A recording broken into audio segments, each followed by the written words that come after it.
Bueno, en el segundo día del Triduo de San Francisco es el día de los ángeles, de nuestros ángeles custodios.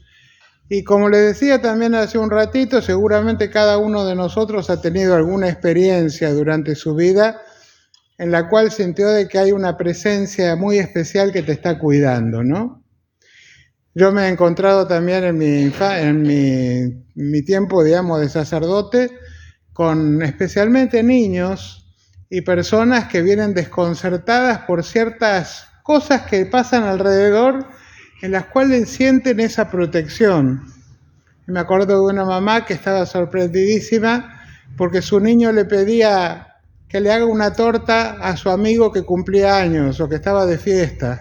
Y ella veía que no veía a nadie, veía que el chico jugaba solo en el fondo y todo así. Bueno, al final le prepara la torta y era el día de San Miguel Arcángel, ¿no? Y el chico ni sabía lo que era el día de San Miguel Arcángel ni nada por el estilo, pero era la fiesta de su amigo y él celebraba la fiesta con su amigo y tenía como diálogos y contaba de lo que vivía y todo, ¿no?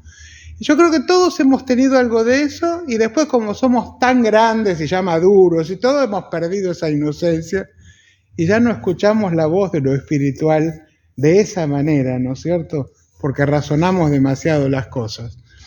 Yo creo que Francisco de Asís se dejó llevar de la mano por todo este camino después de haber experimentado de lo que es la limitación, ¿no?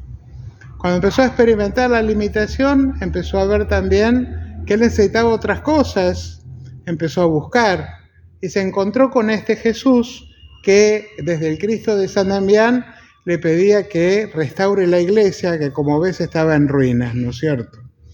Él entendió de que tenía que levantar ladrillos. De golpe, después con el tiempo, se fue dando cuenta que la cosa iba por otro lado. Ahora ese tiempo donde él se fue dando cuenta fue algo que él se permitió de seguir caminándolo, porque a veces uno descubre una cosa y se queda ahí y piensa que es ahí y de ahí no sale, no sigue caminando, no sigue buscando, piensa que ya encontró. Y Francisco una de las cosas que hace es que encontró algo, pero ese algo fue nada más que el principio del ovillo. De ahí comenzó a desenvolverse todo un montón de cosas en su vida. Esas inquietudes lo llevaron, como les decía, al escuchar esa voz de Dios, empezar a querer juntar piedras para armar la iglesia. Estaba en proceso todo este cambio. El padre le dijo, lo voy a mandar un tiempito a Roma, para que vaya y se entretenga un poco. Entonces lo mandó de vacaciones a Roma con todo pago, digamos, ¿no? Para que vaya, se divierta un poco, vea todo lo que era, que en aquel tiempo me supongo que Roma habrá sido la gran ciudad que había para poder visitar turísticamente. Así que lo mandó a Francisco para que vaya allá a ver si se le iban un poco todas estas cosas que al padre no le convenía, porque este hijo no le estaba redituando económicamente como le redituaba hasta este momento, ¿no? Entonces fue Francisco, pero Francisco ya tenía algo que le había empezado fue con todo su ropaje de noble, con todas las cosas así, llegó él a Roma, fue a la basílica de San Juan de Letrán. San Pedro no existía, la única basílica, la basílica de San Juan de Letrán, que es la catedral del Papa, ¿no? Después la basílica la del mundo, pero la del Papa y la de Roma es San Juan de Letrán. Y esto que les voy a contar, justo saliendo de San Juan de Letrán, hay una imagen de San Francisco ahí muy cerca. Porque ¿qué hizo Francisco? Empezó a ver todas las cosas, pero quería experimentar algo nuevo. ¿Y qué experimentó? Había un linchera, ¿no? Uno que estaba pidiendo. Y él le dijo, mirá, ¿por qué no me prestás tu ropa? Yo te presto la mía. Yo te doy unos pesos a vos, te vas a dar una vuelta por ahí, recorres, vas como noble, y a mí me das la ropa del linchera que yo quiero hacer algo de lo que vos estás haciendo. Y se vistió de linchera y se puso a pedir. Y vio que no la pasó nada mal. Empezó con las clases prácticas de lo que iba a ser su vida. No es que todo se le ocurrió de un momento al otro, sino que fue experimentando a ver si él iba a poder también llevar una vida como la que veía que le traía un camino de libertad que él hasta ese momento no tenía, por las distintas situaciones que vivía la sociedad de aquel tiempo. Entonces vuelve Asís con esa experiencia. En esa experiencia sigue juntando dinero para llevar al sacerdote de San Damián y que el sacerdote pueda reconstruir la iglesia. Pero el sacerdote no quería saber nada porque el papá de Pedro Bernardo, el papá de San Francisco, era tan duro que decía, el papá se va a enterar y me va a dar una paliza, me va a venir a sacar acá todo esto. Y porque también la iglesia en este momento tenía como dos brechas. Había la especie de como... la sociedad estaba dividida entre mayores y menores. Los mayores eran los que cortaban la torta, ¿no? Y los menores eran los pobres que no tenían acceso a nada. Dentro de la iglesia pasaba lo mismo. Estaban los mayores, que eran los que cortaban la torta, obispos, abades, monseñores, diríamos, todas estas cosas, y después pobrecitos sacerdotes que vivían llevando la fe del pueblo en las campiñas, vivían de limosna, pero también con una orientación donde muchos de ellos buscaban ese camino, como un camino también para no estar tan sujeto a la institución de una manera así, material, ¿no? Era ese momento también un momento de mucha búsqueda en toda Europa. Y había un montón de movimientos y muchos grupos que estaban haciendo exactamente lo que Francisco hacía. También buscando el camino de la pobreza, el camino del evangelio. Y así que había muchas comunidades pauperales, que significa pobres, ¿no? Y estos pobres iban buscando la manera de ser fiel al evangelio, pero con una característica. ¿Y cuál era la característica? Que eran grupos revolucionarios que estaban en contra de la institución y se enfrentaban a Roma y al Papa, y empezaron a criticar a todo lo que el Papa iba haciendo, la Iglesia estaba haciendo. Se nos va. Bueno, criticaban justamente todo esto porque si nosotros vamos al caso, en ese momento estaba el Papa Inocencio III. El Papa Inocencio III fue el Papa que más poder, no espiritual, sino político, aglutinó en la historia que un hombre pueda llegar a tener. Era el dueño del mundo el Papa en ese momento. Por lo tanto, no tenía que atender solamente cuestiones espirituales, sino poner y sacar reyes, decir esto es así, esto es asá. Era el poder que el Papa tenía en ese momento. Entonces, ¿qué pasaba? Todo eso hizo que tenga muchos enemigos. ¿Por qué? Porque políticamente había un montón de gente que estaba enfrentada con el Papa, ¿no? Entonces, ¿qué pasó? Se confundía mucho la cuestión política, se confundía mucho el poder, se confundía mucho lo que era lo espiritual, ¿no? Entonces, Francisco está en medio de todo eso. Comienza su camino. Se vuelve loco. Sale la locura esa que tenemos adentro y que no sabemos nunca manifestar, o a lo mejor nunca hemos manifestado en nuestra vida, pero nos gustaría haber hecho, pero la hemos guardado. Bueno, de golpe él la manifiesta. Renuncia delante de todo el pueblo a su herencia. Se saca toda la ropa que tenía, se queda totalmente desnudo en medio de todo el pueblo. Le entrega al padre toda la ropa y también le devuelve su apellido. Públicamente les dice que no quiere saber nada con lo material. Con el tiempo se va a reconciliar con su padre. Pero desgraciadamente hay a veces que los papás son un estorbo, desgraciadamente, porque ven las cosas desde ellos y no dejan hacer caminar a sus hijos por el camino que realmente los haga felices, ¿no?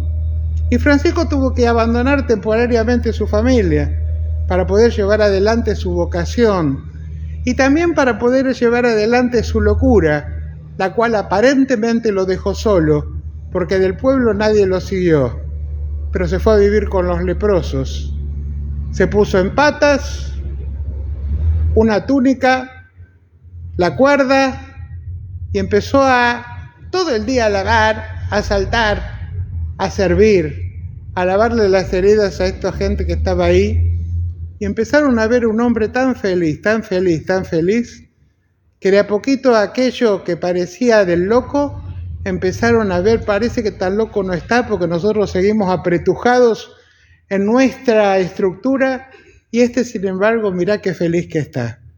Y de a poquito, sus compañeros, que habían sido algunos de sus amigos, empezaron a acercarse para ver cómo estaba y terminaron quedándose con él.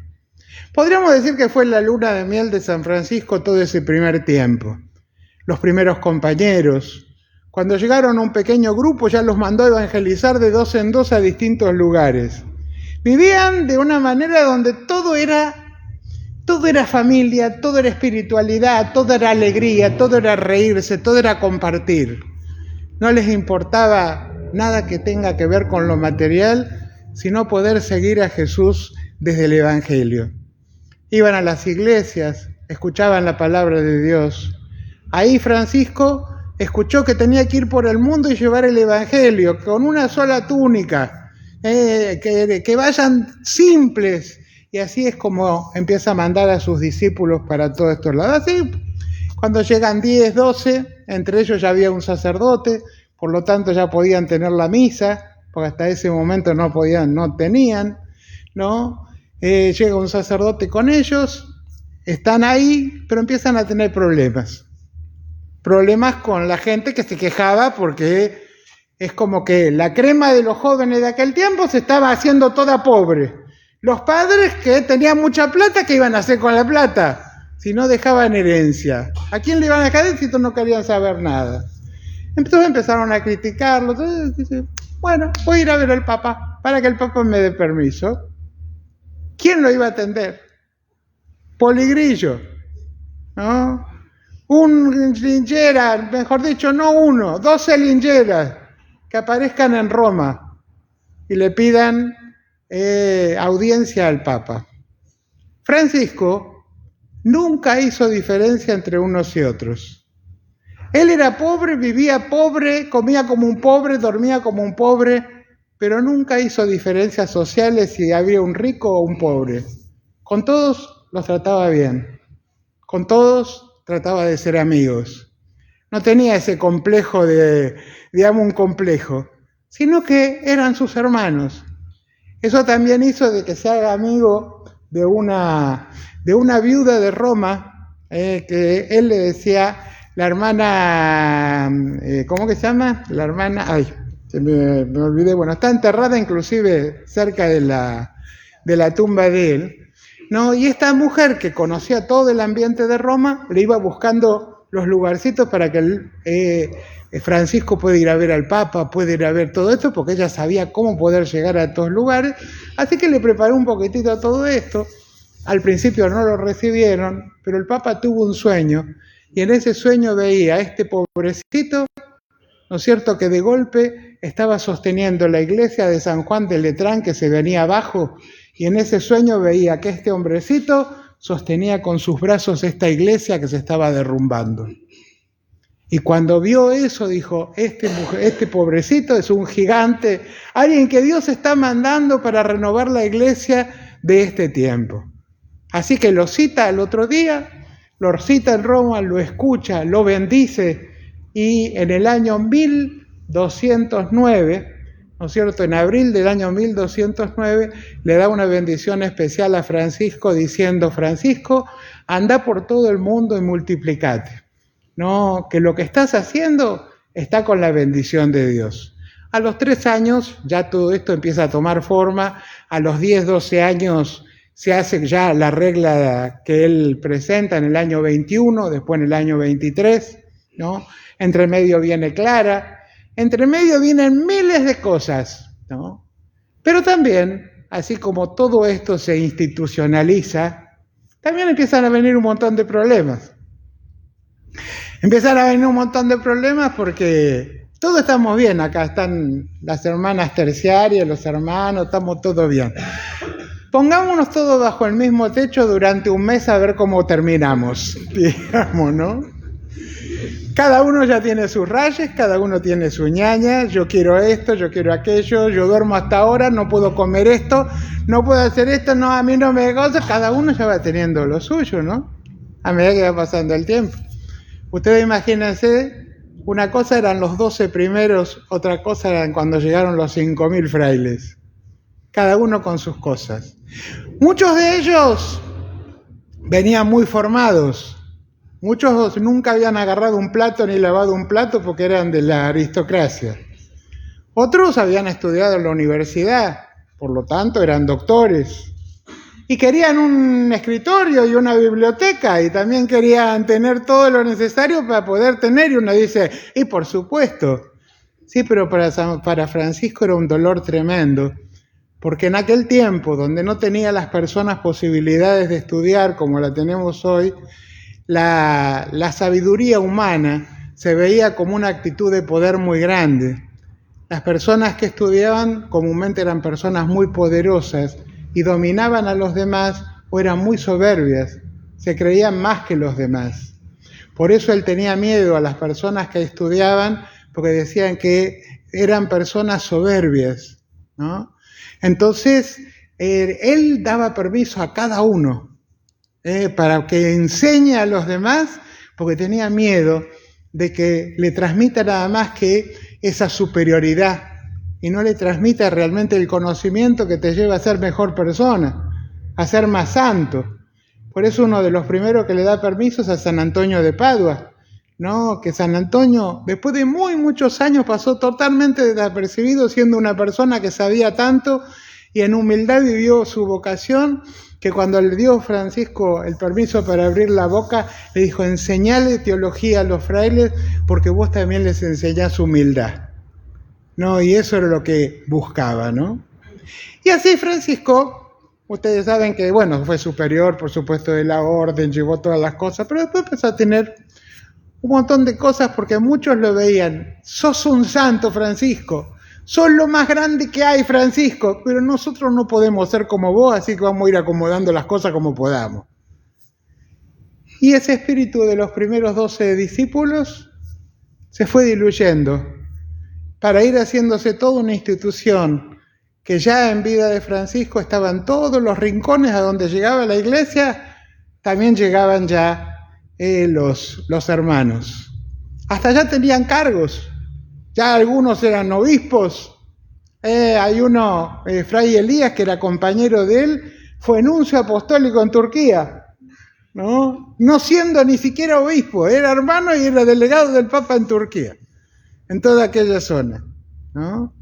O sea que muchos también estaban teniendo mucho poder y Francisco más bien se fue apartando, ¿no?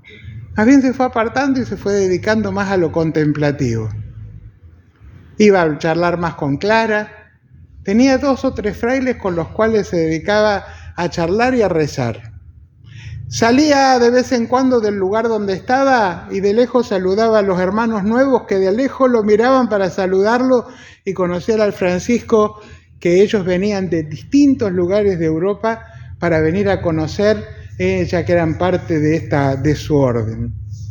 Un hombre que se manifestó totalmente humano, que hasta una vez también manifestó hasta también en un tiempo tuvo hasta cuando vino todos estos bajones y todas estas cosas, dice, ¿y por qué no me habré casado? ¿No es cierto? Como muchos de ustedes dicen, ¿por qué no me descasaré? ¿No? Él decía, ¿por qué no me habré casado? ¿No es cierto? Inclusive agarró y hizo toda una familia puesta en la nieve y después se sacó toda la ropa y se revolcó en la nieve para olvidar y dejar de lado totalmente esa tentación, ¿no? ¿Qué les quiero decir con esto? Alguien humano, que igual tuvo las mismas cosas que tenemos nosotros, todo lo que nos pasa y las sabía vencer, ¿no? Comprensivo hasta el máximo cuando un fraile, todos los viernes que hacían ayuno, ¿no? Los frailes, había uno de los frailes que empezó a quejarse porque tenía el estómago vacío y le dolía el estómago. Y entonces viene Francisco y le dice, ¿qué te está pasando? Tengo hambre. Y dice, y bueno, ¿y andá y comé? Le dijo Francisco. No, ¿cómo voy a comer? Me da vergüenza, ustedes ninguno come. Bueno, eso lo solucionamos enseguida. Tocan la campana, vamos todos y comemos todos. Se acabó, para no avergonzar al hermano, ¿no? Yo creo que Francisco llegó a ser Francisco, como lo vemos, y mañana ya veríamos la parte de su partida y de su muerte y todo eso, pero ella llegó a vivir todo esto realizándote plenamente, siendo totalmente libre, pero sabiendo también que su libertad terminaba donde empezaba la libertad del otro. No fue un iluminado que dijo, yo soy el que tengo la razón. Y aunque le costó aceptar ciertas cosas, dejó que las cosas vayan adelante. Dejó que las cosas vayan más allá de lo como él veía las cosas. Y le fue dando libertad a todo lo que había alrededor.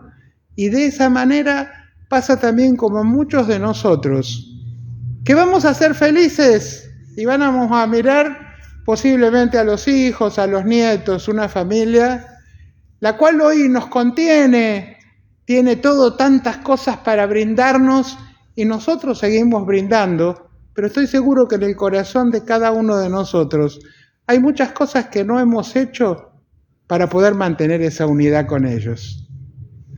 Muchas cosas que hubiéramos querido hacer y también ser los iluminados y hacer, dijimos no, porque tuve que pensar en ellos, porque tuve que sacrificarme por ellos. Y así que los años van pasando cuando uno se va realizando de una manera tan libre que inclusive elige ser esclavo de los otros.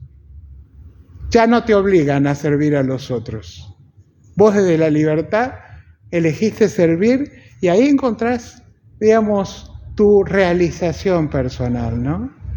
Así que bueno, vamos a pedirle a Dios que también nos enseñe a través de este santazo, ¿no? Este camino. Y bueno, y sigamos rezando para que surjan otros Franciscos. En aquel tiempo causó tanta cosa. Bueno, hoy el mundo está un poco más grande, pero con los medios que hay, todo en un minuto nos enteramos de que hay uno por ahí.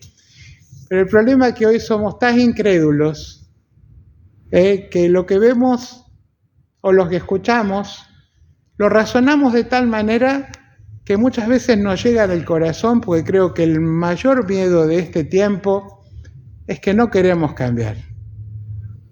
Queremos que estemos aliviados, estar más o menos bien, tener un poquitito de paz, pero ¿para qué tanto lío? Digamos, ¿no? Hagamos las cosas un poco más tranquilos. Y creo que ese es el mal de hoy, porque muchos jóvenes ya están obrando de la misma manera, buscando un bienestar, no buscando estar en patas para ser libre, sino llenarse de estructuras pensando que ahí está la felicidad. Y después pasa el tiempo y uno va notando que cada vez están más tristes, porque no hicieron en el mejor tiempo de su vida, que es la juventud, el jugarse por ese camino de la libertad, sino que se jugaron por seguir una estructura, ¿no? Así que bueno, que el Señor nos dé la paz, que el Señor nos bendiga, en el nombre del Padre y del Hijo y del Espíritu Santo. Amén.